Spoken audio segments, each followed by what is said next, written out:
ನರೇಂದ್ರ ಮೋದಿ ಅವರು ಹೇಳ್ತಾರೆ, ನಾನು ಚಿಕ್ಕ ವಯಸ್ಸಲ್ಲಿ ಇದ್ದಾಗ ಕೋಲ್ಕತ್ತಾದಲ್ಲಿ ಮೆಟ್ರೋ ನೋಡಕ್ ಬಂದಿದ್ದೆ ಅಂತ. मैं बचपन में जब पहली बार कोलकाता आया तो एक आकर्षण था, जरा मैं मेट्रो देख. ಪ್ರಾಬ್ಲಮ್ ಏನಂದ್ರೆ ಕೋಲ್ಕತ್ತಾದ ಮೆಟ್ರೋ 1984 ಅಲ್ಲಿ ಶುರುವಾಗಿದ್ದು. ಆ ಟೈಮ್ ಅಲ್ಲಿ ಇವ್ರಿಗೆ 34 ವರ್ಷ. ನೀವೇ ಹೇಳಿ, 34 ವರ್ಷದ ಯಾವ್ದಾದ್ರು ಚಿಕ್ಕ ಹುಡುಗನ್ ನೋಡಿದೀರಾ? ಸೊ ಇದೇ ತರ ವಿಡಿಯೋಸ್ ನಾನು ಡೈಲಿ ತರ್ತಾನೆ ಇರ್ತೀನಿ. ನನ್ನ ಪೇಜ್ ಫಾಲೋ ಮಾಡೋದ್ ಮರಿಬೇಡಿ. ನರೇಂದ್ರ ಮೋದಿ ಅವರು ಹೇಳ್ತಾರೆ, ನಾನು ಭಿಕ್ಷೆ ಮಾಡ್ಕೊಂಡು ಜೀವನ ನಡೆಸ್ತಿದ್ದೆ ಅಂತ. ಒಂದೊಂದ್ಸಲ 35 ವರ್ಷ ಅಂತ ಹೇಳ್ತಾರೆ, ಒಂದೊಂದ್ಸಲ 40 ವರ್ಷ ಅಂತ ಹೇಳ್ತಾರೆ. करीब 40 साल मैंने भिक्षा मांग करके खाया है. मैं 35 साल तक ಭಿಕ್ಷಾ ಮಾಂಗ್ ಕರ್ಕೆ ಖಾಯಾ. ಇದನ್ ಬಿಡಿ, ಸ್ವಲ್ಪ ಮಾತಾಡೋದ್ರಲ್ಲಿ ತಪ್ಪಾಗಿರ್ಬೋದು. ಇಲ್ಲಿ ಕ್ವಶನ್ ಏನಂದ್ರೆ 2007ರಲ್ಲಿ ಅವರು ಫಸ್ಟ್ ಟೈಮ್ MLA ಆದ್ರು. ಆ ಟೈಮ್ ಅಲ್ಲಿ ಅವ್ರಿಗೆ ಏಜ್ 52 ಇಯರ್ಸ್. ಆದ್ರೆ ಕೆಲವು ವರ್ಷಗಳ ಹಿಂದೆ 90s ಅಲ್ಲೇ ಅದ್ ಹೆಂಗೆ ಗೊತ್ತಿಲ್ಲ, ಅವರು ಫಾರಿನ್ ಟೂರ್ ಗಳನ್ನೆಲ್ಲ ಮಾಡಿದ್ದಾರೆ. ಬೇಕಾದ್ರೆ ಈ ಫೋಟೋ ನೋಡಿ, ಪ್ಯಾರಿಸ್ ಅಲ್ಲಿ ಐಫಿಲ್ ಟವರ್ ಹತ್ರ ತೆಗೆಸ್ಕೊಂಡಿರೋ ಫೋಟೋ. ಅಂಡ್ US ಅಲ್ಲಿ ಇರೋ ವೈಟ್ ಹೌಸ್ ಫೋಟೋ ಕೂಡ ಇದೆ ನೋಡಿ. ಅಮೆರಿಕಾದಲ್ಲಿ, ಲಂಡನ್ ಅಲ್ಲಿ, ಹಾಲಿವುಡ್ ಅಲ್ಲಿ, ಮಲೇಷಿಯಾದಲ್ಲಿ ಎಲ್ಲ ಕಡೆ ಫಾರಿನ್ ಟೂರ್ಸ್ ಮಾಡಿದ್ದಾರೆ. 40 ವರ್ಷ ಭಿಕ್ಷೆ ಎತ್ಕೊಂಡು ಈ ತರ ಎಲ್ಲ ಫಾರಿನ್ ಟೂರ್ಸ್ ಮಾಡಕ್ಕಾಗುತ್ತಾ? ಈ ದೇಶದ ಪ್ರಧಾನಮಂತ್ರಿಯ ತಪ್ಪು ನಡೆಗಳನ್ನ ಗುರುತಿಸಿ ಒಬ್ಬ ಬಾಲಕ ವಿಡಿಯೋ ಮೂಲಕ ಪ್ರಧಾನಮಂತ್ರಿಗಳ ತಪ್ಪುಗಳನ್ನ ತೋರಿಸ್ತಾ ಇದ್ದಾರೆ ಅಂತಂದ್ರೆ ನಮ್ಮ ದೇಶದ ಪ್ರಧಾನಮಂತ್ರಿಗಳ ನಡೆ ಎಷ್ಟು ತಪ್ಪು ದಾರಿಗೆ ಹೋಗ್ತಾ ಇದೆ ಅಂತೇಳಿ ಅರ್ಥ ಆಗುತ್ತಲ್ವಾ? ಪ್ರಧಾನಮಂತ್ರಿಗಳು ಟ್ವೀಟ್ ಮಾಡ್ತಾರೆ, ಕೆಳಗಡೆ ಕಮೆಂಟ್ ಯಾವ ರೀತಿ ಬರುತ್ತೆ? ಪ್ರಧಾನಮಂತ್ರಿಗಳ ವಿಡಿಯೋ ಯೂಟ್ಯೂಬ್ ಅಲ್ಲಿ ಬರುತ್ತೆ, ಎಷ್ಟು ಕಮೆಂಟ್ಗಳು ಬರ್ತವೆ? ಅವರ ವಿಡಿಯೋಗಳಿಗೆ, ಅವರ ಟ್ವೀಟ್ಗಳಿಗೆ, ಅವರ ಮೆಸೇಜ್ಗಳಿಗೆ ವ್ಯತಿರಿಕ್ತವಾದಂತಹ ಕಮೆಂಟ್ಗಳು ಬರ್ತಾ ಇದಾವೆ ಅಂತಂದ್ರೆ ನರೇಂದ್ರ ಮೋದಿ ಅವರು ತಪ್ಪು ದಾರಿಗೆ ಹೋಗ್ತಾ ಇದ್ದಾರೆ ಅಂತ ಅರ್ಥ. ಆ ಬಾಲಕ ಒಬ್ಬನೇ ಅಲ್ಲ, ಇಡೀ ಭಾರತ ದೇಶದಲ್ಲಿ ಅತಿ ಹೆಚ್ಚು ಟ್ರೋಲ್ ಆಗ್ತಾ ಇರುವಂತಹ ಯಾರಾದರೂ ಒಬ್ಬ ಪ್ರಧಾನಮಂತ್ರಿ ಇದ್ರೆ ಅದು ಪ್ರಧಾನಮಂತ್ರಿ ಸ್ಥಾನದಲ್ಲಿರುವಂತಹ ನರೇಂದ್ರ ಮೋದಿ ಅವರು ಮಾತ್ರ. ಜಗತ್ತಿನಲ್ಲಿ ವಿಶ್ವಗುರು, ಜಗದ್ಗುರು ಅಂತ ಹೇಳ್ಕೊಂಡು ಏನು ಸೆಲ್ಫ್ ಪ್ರಮೋಷನ್ ಮಾಡ್ತಾ ಇರುವಂತಹ ನರೇಂದ್ರ ಮೋದಿ ಅವರು ಜಗತ್ತಿನಲ್ಲಿ ಅತಿ ಹೆಚ್ಚು ಟ್ರೋಲ್ ಆಗ್ತಾ ಇರುವಂತಹ ಒಬ್ಬ ಪ್ರಧಾನಮಂತ್ರಿ ಯಾರಾದರೂ ಇದ್ರೆ ಅದು ನರೇಂದ್ರ ಮೋದಿ ಅವರು ಮಾತ್ರ. ಭಾರತ ಮಾತ್ರ ಅಲ್ಲ, ಚೀನಾ ಮೊದಲುಗೊಂಡು ವಿದೇಶಗಳಲ್ಲೂ ಸಹ ನರೇಂದ್ರ ಮೋದಿ ಅವರು ಟ್ರೋಲ್ ಆಗ್ತಾ ಇದ್ದಾರೆ. ಆ ಟ್ರೋಲ್ ಆಗ್ತಾ ಇರುವಂತಹ ವಿಡಿಯೋಗಳನ್ನ ಬ್ಲಾಕ್ ಮಾಡಿಸ್ತಾ ಇದ್ದಾರಂತೆ, ಬಂದ್ ಮಾಡಿಸ್ತಾ ಇದ್ದಾರಂತೆ, ಕಾಮಿಡಿ ಪೀಸ್ ಆಗಿದ್ದಾರೆ. ನರೇಂದ್ರ ಮೋದಿ ಅವರು ಪಶ್ಚಿಮ ಬಂಗಾಳಕ್ಕೆ ಹೋಗಿ ಅಲ್ಲೇನೋ ಬೇಲ್ಪುರಿ ತಿಂದ್ರು ಅಂದ ತಕ್ಷಣನೇ ಅದರ ಏನು ಅದನ್ನ ಕಾಮಿಡಿ ಮಾಡಿಕೊಂಡು ಸಾವಿರಾರು ವಿಡಿಯೋಗಳು ಬರ್ತವೆ. ಬೋಟ್ನಲ್ಲಿ, ಹೂಗ್ಲಿ ನದಿನಲ್ಲಿ ಬೋಟ್ ವಾಯು ವಿಹಾರ ಮಾಡ್ತಾರೆ, ಹಡಗಿನಲ್ಲಿ ಹೋಗೋದನ್ನ ಅದನ್ನು ಟ್ರೋಲ್ ಮಾಡ್ತಾರೆ. ನರೇಂದ್ರ ಮೋದಿ ಅವರು ಒಂದು ರೀತಿಯ ಕಾಮಿಡಿ ಪೀಸ್ ಆಗ್ತಾ ಇದ್ದಾರೆ. ಈಗಲೂ ಸಹ ಆ ಕುರ್ಚಿಯ ವ್ಯಾಮೋಹ ಅವರನ್ನು ಬಿಟ್ಟು ಹೋಗ್ತಾ ಇಲ್ವಲ್ಲ. ಇನ್ನೂ ಸಹ ನಾನು ಈ ಬಿಸಿಲಿನಲ್ಲೂ ಸಹ ನಾನು ಚುನಾವಣಾ ಪ್ರಚಾರ ಮಾಡ್ತೇನೆ, ನಾನು ಸುಳ್ಳುಗಳನ್ನು ಹೇಳ್ತೇನೆ, ಈ ಜನರನ್ನ ಮೋಸ ಮಾಡಿ ನಾನು ಮೂರ್ಖರನ್ನಾಗಿ ಮಾಡಿ ನಾನು ಚುನಾವಣೆಯಲ್ಲಿ ಗೆಲ್ತೇನೆ ಅಂತ ಹೇಳ್ತಾ ಇದ್ದಾರಲ್ಲ. ಬಿಟ್ಟು ಬಿಡಬೇಕಾಗಿತ್ರಿ. ಈ ದೇಶ ಮುಖ್ಯ ಅಲ್ವಾ? ಬಾಲಕ ಮಾತನಾಡುವಂತಹ ಮಾತುಗಳು ಆಶ್ಚರ್ಯ ಆಗುತ್ತೆ. ನಮ್ಮ ಕರ್ನಾಟಕದಲ್ಲಿ ಒಬ್ಬ ಬಾಲಕ ಮಾತನಾಡ್ತಾ ಇದ್ದಾರೆ. ಉತ್ತರ ಭಾರತದಲ್ಲಿ ಅಂತೂ ಒಂಥರ ಕಾಮಿಡಿ ಪೀಸ್ ಆಗೋಗಿದೆ. ನಮ್ಮ ಧ್ರುವ ರಾಠಿ ಅವರು, ಅಭಿಸಾರ್ ಶರ್ಮಾ ಅವರು, ರವೀಶ್ ಅವರು ಎಷ್ಟು ರೀತಿಯಾಗಿ ವಿಡಿಯೋಗಳನ್ನು ಮಾಡ್ತಿದ್ರು ಸಹ ಇದು ಯಾವುದೂ ಕಿವಿಗೆ ಹೋಗೋದಿಲ್ಲ. ಯಾರೋ ಎಲ್ಲೋ ಮಾತನಾಡಿರುವಂತಹ ಮನ್ ಕಿ ಬಾತ್ಗಳಲ್ಲಿ ಇವರು ವಿಚಾರಗಳನ್ನು ವಿಶ್ಲೇಷಣೆ ಮಾಡ್ತಾರೆ ಅಂತಂದರೆ ಈ ವಿಚಾರಗಳೆಲ್ಲ ಹೋಗೋದೇ ಇಲ್ವಾ?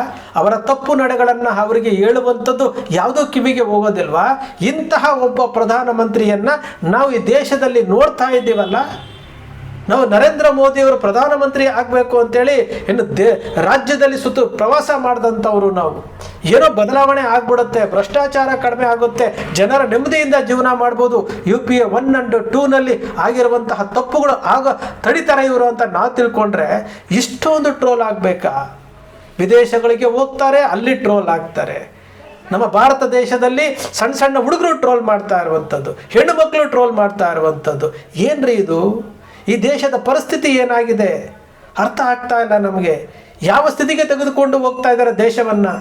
ಅಂಧಭಕ್ತರನ್ನು ಸೃಷ್ಟಿ ಮಾಡಿಕೊಂಡು ವಾಟ್ಸಾಪ್ ಯೂನಿವರ್ಸಿಟಿಯಲ್ಲಿ ಒಂದಷ್ಟು ಅಂಧಭಕ್ತರನ್ನು ಸೃಷ್ಟಿ ಮಾಡಿಕೊಂಡು ಇಲ್ಲದೇ ಇರುವಂತಹ ವಿಡಿಯೋಗಳನ್ನು ಹಾಕಿ ನೋಡಿ. ಧ್ರುವ ರಾಠಿ ಅವರು ಹೇಳ್ತಾ ಇದ್ದಾರೆ ಅಂಧಭಕ್ತರು ಯಾವ್ಯಾವ ರೀತಿ ದಾರಿ ತಪ್ಪಿಸ್ತಾ ಇದ್ದಾರೆ ಅಂತೇಳಿ. ಆಪರೇಷನ್ ಕಮಲ, ಇಲ್ಲಿ ಆಪರೇಷನ್ ಕಮಲಗಳನ್ನು MLAಗಳನ್ನು ಖರೀದಿ ಮಾಡುವಂಥದ್ದು, ಸರ್ಕಾರಗಳನ್ನು ಬೀಳಿಸುವಂಥದ್ದು. ಆಮ್ ಆದ್ಮಿ ಪಾರ್ಟಿಯ 10 ಸಂಸದರಲ್ಲಿ 7 ಜನ ಸಂಸದರನ್ನ ಇವರು ಹೈಜಾಕ್ ಮಾಡ್ತಾರೆ, ಅವರ ಹತ್ರ ರಾಜೀನಾಮೆ ಕೊಡಿಸ್ತಾರೆ, ಏನು ಭಾರತೀಯ ಜನತಾ ಪಕ್ಷಕ್ಕೆ ವಿಲೀನಗೊಳಿಸ್ಕೊಳ್ತಾರೆ. ಏನ್ರಿ ಇವೆಲ್ಲನೂ? ಯಾವ ಸಂದೇಶ ಕೊಡ್ತಾ ಇದ್ದಾರೆ ಇವರು? ಯಾವ ಸ್ಥಿತಿಗೆ ತೆಗೆದುಕೊಂಡು ಹೋಗ್ತಾರೆ ಈ ದೇಶವನ್ನ, ರಾಜಕೀಯ ವ್ಯವಸ್ಥೆಯನ್ನ ಹಾಳು ಮಾಡ್ತಾ ಇರುವಂಥದ್ದು. ಅಮಿತ್ ಶಾ ಅವರು ತಾನೊಬ್ಬ ಚಾಣಕ್ಯ ಅಂತ ಹೇಳ್ಕೊಂಡು ಈ ರೀತಿ ಚಾಣಕ್ಯತನದ ಆಟ ಆಡ್ಬೇಕಾ ರೀ? ದೇಶ ಮುಖ್ಯ ರೀ, ಇವರೆಲ್ಲ ಮುಖ್ಯ. ಅಮಿತ್ ಶಾ ಮುಖ್ಯ ಅಲ್ಲ, ನರೇಂದ್ರ ಮೋದಿ ಮುಖ್ಯ ಅಲ್ಲ, ದೇಶ ಮುಖ್ಯ. ದೇಶ ಉಳಿಸ್ಬೇಕು ಅಂತಂದ್ರೆ ಭಾರತೀಯರೆಲ್ಲರೂ ದೇಶ ಉಳಿಬೇಕು ಅಂತೇನೆ ಮನಸ್ಸು ಮಾಡಿ ಇವರ ತಪ್ಪುಗಳನ್ನು ಹೇಳಿ ಇವರನ್ನ ಕೆಳಗಡೆ ಇಳಿಸುವಂತಹ ಕೆಲಸ ಮಾಡಿ. ಕೆಳಗಡೆ ಇಳಿಸುವಂಥ ಕೆಲಸ ಮಾಡಿದಾಗ ಮಾತ್ರ ಈ ದೇಶ ಉಳಿಯುತ್ತೆ. ಇಲ್ಲದೆ ಹೋದರೆ ಈ ದೇಶ ಇವತ್ತು ನಗೆಪಾಟ್ಲಿಗೆ ಈಡಾಗ್ತಾ ಇದೆಯಲ್ಲ. ಒಬ್ಬ ಪ್ರಜೆ ಒಬ್ಬ ಪ್ರಧಾನಮಂತ್ರಿಯನ್ನ ಈ ರೀತಿ ಟ್ರೋಲ್ ಮಾಡ್ತಾ ಇದ್ದಾನೆ ಅಂತಂದರೆ ಅಬಾಲ ವೃದ್ಧರಾಗಿ ನಿನ್ನೆ ಒಂದು ವಿಡಿಯೋ ಹಾಕಿದ್ದೆ ನಾನು. ಒಬ್ಬ ಹಿರಿಯರು ಹೇಳ್ತಿದ್ರು, ನರೇಂದ್ರ ಮೋದಿಯವರೇ ಸಾಕು ನಡಿಯಪ್ಪ ನೀನು ಅಂತೇಳಿ. ಈ ಯುವಕ ಹೇಳ್ತಾ ಇದ್ದಾರೆ, ಬಾಲಕ ಹೇಳ್ತಾ ಇದ್ದಾನೆ, ನರೇಂದ್ರ ಮೋದಿಯವರೇ ನೀವು ಮಾಡ್ತಾ ಇರೋದು ತಪ್ಪು ಅಂತೇಳಿ. ನೋಡಿ, ಇಲ್ಲೇ ಇದೆ. ಅಬಾಲ ವೃದ್ಧರಾಗಿ ಬಾಲಕ ಮತ್ತು ಹಿರಿಯರು ಇಬ್ಬರು ಹೇಳ್ತಾ ಇದ್ದಾರೆ ನೀವು ಮಾಡ್ತಾ ಇರುವುದು ಸರಿ ಇಲ್ಲ ಅಂತೇಳಿ. ಹೆಣ್ಮಕ್ಳು ಹೇಳ್ತಾ ಇದ್ದಾರೆ ನೀವು ಮಾಡ್ತಾ ಇರುವುದು ಸರಿ ಇಲ್ಲ ಅಂತೇಳಿ. ಕುರ್ಚಿ ಬಿಡಲ್ವಲ್ಲ ನೀವು? ಕುರ್ಚಿಯ ಆಸೆಗೆ ಏನೆಲ್ಲ ಡ್ರಾಮಾ ಮಾಡಿಕೊಂಡು ಏನೆಲ್ಲ ಮಾಡ್ತಾ ಇದ್ದಾರೆ ಅಂತಂದರೆ ನಿಜಕ್ಕೂ ನಮ್ಮ ದೇಶದ ಇವತ್ತಿನ ಪರಿಸ್ಥಿತಿ ನೋಡ್ತಾ ಇದ್ರೆ ನಾವು ಎಲ್ಲಿದ್ದೀವಿ? ಇದಕ್ಕೋಸ್ಕರ ಸ್ವತಂತ್ರ ಬೇಕಾಗಿತ್ತಾ? ಇದಕ್ಕೋಸ್ಕರ ಸ್ವತಂತ್ರ ಭಾರತಕ್ಕೋಸ್ಕರವಾಗಿ ಲಕ್ಷಾಂತರ ಜನ ಬಲಿದಾನ ಕೊಡಬೇಕಾಗಿತ್ತಾ? ನೋಡಿ, ವಿಚಾರ ಮಾಡಿ. ಅಂಧ ಭಕ್ತರನ್ನು ಸೃಷ್ಟಿ ಮಾಡಿಕೊಂಡು 5,000 ರೂಪಾಯಿ ಏನೋ ಗ್ಯಾಸ್ ಆದರೂ ಪರವಾಗಿಲ್ಲ, 500 ರೂಪಾಯಿ ಲೀಟ್ರ್ ಆದರೂ ಪರವಾಗಿಲ್ಲ, ನಾವು ಓಟ್ ಹಾಕ್ತೀವಿ, ಮೋದಿಗೆ ಓಟ್ ಹಾಕ್ತೀನಿ ಅಂತ ಹೇಳುವಂತಹ ಈ ಕುರುಡು ಭಕ್ತರು, ಅಂಧ ಭಕ್ತರಿದಾರಲ್ಲ, ನೀವು ಫಸ್ಟ್ ತಿಳ್ಕೊಳ್ಬೇಕಾಗಿರುವಂತಹ ವಿಚಾರ ದೇಶ ಮೊದಲು ಅಂತೇಳಿ. ವ್ಯಕ್ತಿ ಅಲ್ಲ, ದೇಶ ಮೊದಲು. ಇದನ್ನ ತಿಳ್ಕೊಳ್ಳಿ. ಈ ಬಾಲಕ ಹೇಳ್ತಾ ಇರುವಂತಹ ನರೇಂದ್ರ ಮೋದಿ ಅವರು ಹೇಳ್ತಾರೆ ನಾನು ಭಿಕ್ಷೆ ಮಾಡ್ಕೊಂಡು ಜೀವನ ನಡೆಸ್ತಿದ್ದೆ ಅಂತ. ಒಂದೊಂದ್ಸಲ 35 ವರ್ಷ ಅಂತ ಹೇಳ್ತಾರೆ, ಒಂದೊಂದ್ಸಲ 40 ವರ್ಷ ಅಂತ ಹೇಳ್ತಾರೆ. करीब 40 साल मैंने भिक्षा मांग करके खाया है. मैं 35 साल तक ಭಿಕ್ಷಾ ಮಾಂಗ್ ಕರ್ಕೆ ಖಾಯಾ. ಇದನ್ ಬಿಡಿ, ಸ್ವಲ್ಪ ಮಾತಾಡೋದ್ರಲ್ಲಿ ತಪ್ಪಾಗಿರ್ಬೋದು. ಇಲ್ಲಿ ಕ್ವಶನ್ ಏನಂದ್ರೆ 2007ರಲ್ಲಿ ಅವರು ಫಸ್ಟ್ ಟೈಮ್ MLA ಆದ್ರು. ಆ ಟೈಮಲ್ಲಿ ಅವ್ರಿಗೆ ಏಜ್ 52 ಇಯರ್ಸ್.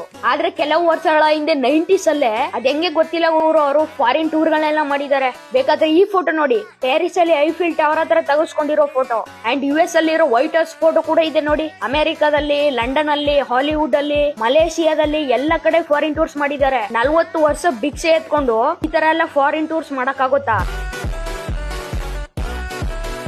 ಏನ್ ಗುರು ಈ ಅಂಧ ಭಕ್ತರ ಕತೆ? 11,000 ಲೀಟರ್ ಹಾಲು ಸುಮಾರು 6 ಲಕ್ಷ ಆಗುತ್ತೆ. ಅದನ್ನ ದೇವ್ರ ಭಕ್ತಿ ಅನ್ಕೊಂಡು ನದಿಗೆ ಸುರಿದ್ರು. 11,000 ಲೀಟರ್ ಗುರು.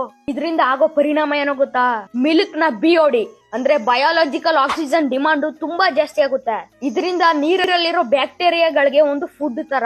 ಆ ಬ್ಯಾಕ್ಟೀರಿಯಾ ಮಲ್ಟಿಪ್ಲೈ ಆಗ್ತಾ ಹೋಗುತ್ತೆ. ಇದರಿಂದ ಏನಾಗುತ್ತೆ ಅಂದ್ರೆ ನೀರ್ನ ಆಕ್ಸಿಜನ್ ಲೆವೆಲ್ ಕಮ್ಮಿ ಆಗುತ್ತೆ. 11,000 ಲೀಟರ್ ಹಾಲು ಅಂದ್ರೆ ಲಕ್ಷಾಂತರ ಲೀಟರ್ಸ್ ನೀರು ತಮ್ಮ ಆಕ್ಸಿಜನ್ ನ ಕಳ್ಕೊಳ್ಳುತ್ತೆ. ಇದರಿಂದ ಅಲ್ಲಿರೋ ಫಿಶ್ ಗಳೆಲ್ಲ ಸತ್ತೋಗ್ತವೆ. ಒಂದ್ ಕಡೆ ಗವರ್ಮೆಂಟ್ ಸ್ಕೂಲ್ ಅಲ್ಲಿ ನೋಡಿ, ಒಂದು ಬಕೆಟ್ ಅಲ್ಲಿ ಫುಲ್ ನೀರಿದೆ, ಅದರಲ್ಲಿ ಬರೀ 1 ಪ್ಯಾಕೆಟ್ ಅಷ್ಟು ಹಾಲ್ನ ಮಿಕ್ಸ್ ಮಾಡಿ ಅಲ್ಲಿರೋ ಸ್ಟೂಡೆಂಟ್ಸ್ ಗಳಿಗೆ ಕೊಡ್ತಾರೆ. ಇಲ್ಲಿ 11,000 ಲೀಟರ್ ವೇಸ್ಟ್. ಅಂಧ ಭಕ್ತಿ ಇನ್ ಇಟ್ ಸ್ಪೀಕ್. ಸೊ ಈ ವಿಡಿಯೋ ನಿಮ್ಗೆ ಇನ್ಫಾರ್ಮೇಟಿವ್ ಅನ್ಸಿದ್ರೆ ನಿಮ್ಮ ಫ್ರೆಂಡ್ಸ್ ಫ್ಯಾಮಿಲಿ ಕೂಡ ಶೇರ್ ಮಾಡಿ.